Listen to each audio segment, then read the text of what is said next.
Venez dans l'arc du Végalo avec moi pour justement participer quelque part à la création du prochain épisode.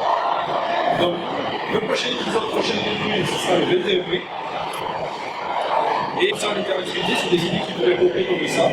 Essayons de construire le squelette de scénario pour que du coup, l'épisode qui aura le mois prochain, ça sera tout autant le vôtre que le mien. C'est le montage. Alors, c'est quoi les thèmes? J'ai les cosmétiques homemade, fait maison, Sherlock Holmes, la chasse aux sorcières en Allemagne au XVIIe siècle, et j'ai des points bonus si j'arrive à placer du régionalisme et du féminisme. Ouais, pas mal. Et tu t'en sors? Je te cache pas que pour le coup je bute un peu là. Je crois que j'ai exactement ce qu'il te faut.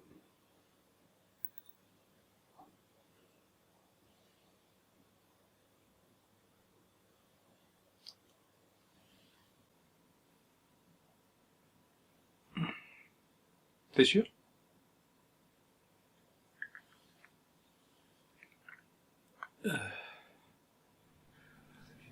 Ouh.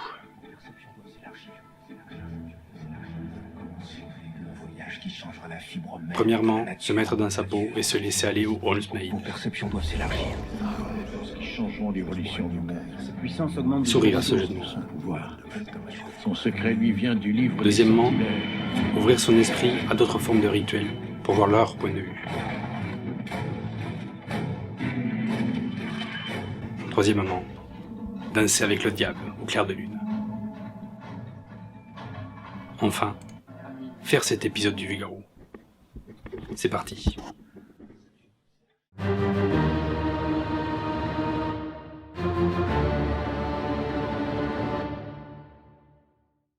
Salutations les verrues et les rhumeaux. Vous l'aurez compris, pour cette pleine lune, c'est thème imposé. Mais telle une partie d'échecs, je vais placer mes pions tout au long de l'épisode pour ne vous révéler ma stratégie et les liens entre eux qu'à la fin. Utilisons pour ce faire Sherlock Holmes. Est-il besoin de le présenter? Personnage humain le plus porté à l'écran, puisqu'on considère qu'il a 255 adaptations. Environ, mais ça dépend des sources. Il est le deuxième après un autre personnage non humain, Dracula, qui lui est aux alentours des 272 adaptations à l'écran. Mais savez-vous que les deux rôles ont été interprétés par Christopher Lee? Le rapport avec notre épisode? Aucun. C'est juste que ça me permet de vous faire un petit lien vers l'épisode 3, Vampire et Ghoul, si jamais vous ne l'aviez pas déjà vu. Mais revenons-en à Sherlock Holmes et au 7e art. Je vais utiliser tel un vaisseau les films de 2009 et 2011 de Guy Ritchie, que je vous invite fortement à aller voir si ce n'est pas déjà fait. Nous suivons le grand détective dans une enquête où paranormal vient flirter avec l'essor des sciences de cette fin du 19e siècle, dans un Londres où la peur est très présente. On y rencontre aussi Irène Adler, une des très rares personnes à avoir tenu un défaut Sherlock Holmes, dans Scandale en Bohème, la première des 56 nouvelles écrites par Conan Doyle est parue en 1891, qui est aussi la date de décès de Sherlock Holmes, puisqu'il entraîna dans sa mort le professeur Moriarty, sa némésis, dans les chutes du Reichenbach. Est-ce que ça compte comme un spoil si c'est écrit il y a plus de 120 ans? Du rétro-spoiling peut-être. Je vais continuer. Jésus est mort aussi. Mais il a résurrecté. Comme Sherlock Holmes. Ou Jeannot. Et me dites pas que vous ne savez pas qui est Jeannot. Parce que franchement, ça mériterait le bûcher. Le bûcher, tiens. Magnifique transition. Je vous propose de repartir 3 siècles en arrière, à l'époque contemporaine. Soyons factuels, voulez-vous? Nous sommes dans un contexte d'incertitude d'après-Renaissance. L'Église catholique est affaiblie avec la montée du protestantisme, l'Europe est dans un climat d'après-guerre des religions, et le bas peuple, qui n'a pas vraiment profité de toutes les lumières, est pauvre, crédule, grégaire et xénophobe. La maladie et la famine sont très présentes, mais la médecine est chère et vient d'ailleurs. Du coup, on lui préfère plutôt le petit guérisseur du coin qui bidouille quelques plantes et quelques sorts de protection, même si tout ceci n'est pas très catholique. Qui aime la magie? Jéhovah? Ou Satan? Satan. Oui, la magie c'est mal. Du coup, le retour de bâton de berger papal se fait vite ressentir avec Innocent VII qui va placer sous la juridiction de l'Inquisition la chasse aux sorcières. Ainsi, on va avoir Heinrich Kramer, un Alsacien qui est mort en Bohême, qui va coécrire avec Jacques Sprenger le Marteau des sorcières. Une sorte de tuto how to basic and witches. Et bien que rapidement la papauté réfute le fait que ce soit une bonne idée, en interdisant le bouquin, le mal était déjà fait. Ainsi on considère que mi-XVIIe siècle, c'est environ 50 000 personnes qui ont été exécutées pour sorcellerie à travers l'Europe, dont la moitié, 25 000 en Allemagne. Donc quand on vous dit que les Allemands font pas les choses à moitié, la preuve que si. Alors comment avons-nous fait pour trouver autant de sorcières? Eh bien déjà grâce à la connerie humaine, dont a été victime cet homme pour avoir signé à la même date des contrats à Genève et à Besançon. Faut savoir que de nos jours, c'est un trajet qui se fait en 2h30, 3h, mais pas à cette époque-là. Du coup, on tenait la preuve qu'il s'était rendu coupable de bilocalisation. C'est un sorcier. Qu'on le brûle, lui, sa femme et ses filles. Et c'est ce qui s'est passé. Sauf que, petite anecdote, à cette époque, à Genève, on utilise le calendrier julien, dont nous avions parlé dans l'épisode 7 de la saison 1. Mais depuis 1582, se répand petit à petit en Europe, et à Besançon, le nouveau calendrier grégorien que nous utilisons de nos jours. Sa particularité, c'est de venir rattraper un décalage d'une dizaine de jours qui s'est instauré depuis l'Antiquité. Et à cette époque-là, 150 bornes en 10 jours, pas besoin d'invoquer l'occulte. Mais bon, les gens ne voient que ce qu'ils ont envie de voir, et du coup, certaines personnes vont utiliser cette suspension volontaire d'incrédulité pour leurs propres intérêts personnels. Comme ce fut le cas à Bamberg, petite ville charmante en plein cœur de l'Allemagne, où on a cramé dans les 600 citoyens de la ville, dont le maire, l'autorité du pouvoir en place, accusé tout ça de sorcellerie. Personne ne dit que la petite bourgeoisie avait tendance à lancer des accusations et récupérer les biens des suppliciés après. C'est le genre de chose qui n'est jamais arrivé ailleurs dans l'histoire. Ou peu s'en faut. Un autre moteur de la délation va être la peur de l'autre, de sa différence, de ce stéréotype qui n'appartient pas à notre norme. Mais c'est quelque chose de tout à fait naturel.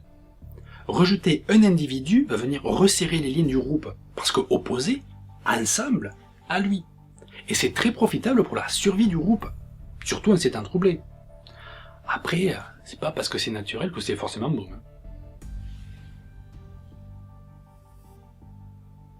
Parlons maintenant des victimes de cette chasse aux sorcières. Alors, peut-on parler de génocide? De génocide plutôt, puisque c'était la chasse aux sorcières, pas aux sorciers. Qui étaient-elles finalement, ces femmes si différentes de la norme?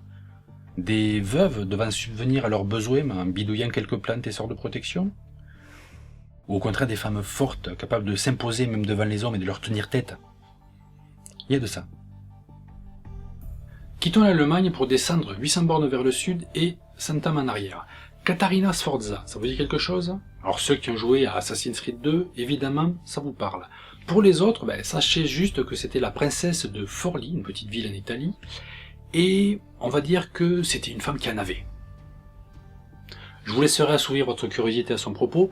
Sachez juste que, à ses heures perdues, elle s'occupait avec des remèdes et des cosmétiques qu'elle faisait elle-même, et qu'elle était suffisamment experte pour en faire un bouquin. Et son portrait se trouve au musée de Forlì. Et bien cette ville de Forlì va nous servir de transition pour quitter l'époque moderne et revenir à notre époque contemporaine, puisqu'elle a été le lieu de naissance de celui qui sera le guide de l'Italie, le petit Benito Mussolini, El Duce. Un bon gars. Vu comme le prophète, il a instauré une paix civile, vraiment unifié l'Italie, mis en place les allocs, la sécu, du temps libre pour les travailleurs, apporté le plein emploi aux Italiens, en lançant par exemple des grands travaux comme les premières autoroutes en Europe, en 1923. Du coup, c'est un peu grâce à lui si on peut signer le même jour un contrat à Naples et à Milan. Bon, tout ça, c'est pas fait sans heurts non plus. Pour resserrer les liens autour du faisceau identitaire, il a fallu en exclure certains. Pas question de les traiter de sorciers et les brûler en place publique, mais utiliser la force, la torture et l'humiliation, ça passe. Un petit exemple avec l'huile de ricin, connu depuis l'Antiquité pour être un fortifiant capillaire, mais aussi un très puissant mais très douloureux laxatif. Et bien, il était utilisé contre les opposants au régime par ces milices volontaires et les fameuses chemises noires.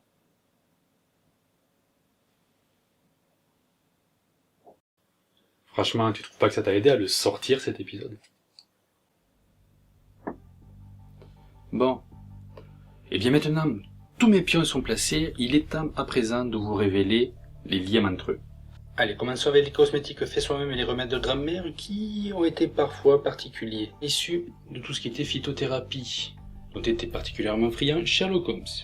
Sherlock Holmes qui combattit Blackwood et la sorcellerie, tel notre inquisiteur scientifique qui venait d'Alsace, de Strasbourg. L'Alsace qui a été le casus belli de l'Allemagne du Troisième Reich pour s'associer à l'Italie fasciste de Mussolini qui utilisait souvent, on l'a vu, l'huile de ricin. What have you done to Gladstone now? Ricinus communis. Plante utilisée par Katharina Sforza, une femme qui s'est faite aussi toute seule, de même qu'Irène Adler. Nous l'avons vu, compagne de Sherlock Holmes. Sherlock Holmes qui est mort au Reichenbach, la chute du Reich et de ses alliés, à la conférence de Salzbourg où il rencontra Hitler. Salzbourg signifiant le château de sel, le sel étant souvent utilisé dans tout ce qui est cosmétique fait soi-même. Mais le sel que l'on retrouve aussi, encore une fois, en Alsace, qui fut également le lieu de création de cet épisode. Dites-moi, ma toile d'araignée vous arrête-t-elle? Mais voyez-vous se former avec les villes de Bamberg, Salzbourg, Forli, les chutes du Reichenbach et Strasbourg? Quelque chose de plus grand encore.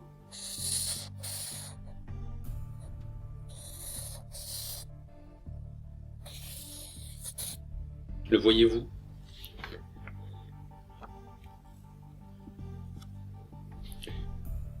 Vous vous dites sans doute que c'est un petit peu tiré par les cheveux, mais grâce à l'huile de ricin, c'est tiré par le bouc émissaire. Échec et mat. J'espère que cet épisode, dont les piliers ont été posés par certains d'entre vous à l'occasion d'un Néocast, vous aura plu. En tout cas, personnellement, j'ai pris beaucoup de plaisir à le faire, donc c'est très certainement une expérience que je renouvellerai. D'ici là, je vous dis à la prochaine lune.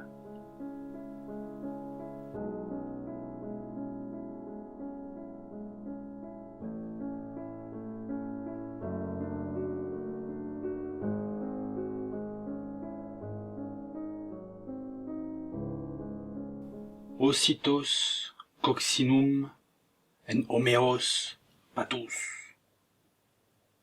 Qu'est-ce que tu fais? Bah ça se voit pas. De la magie? Ok. Par contre, il va te manquer un truc à sacrifier. Et je crois que j'ai exactement ce qu'il te faut.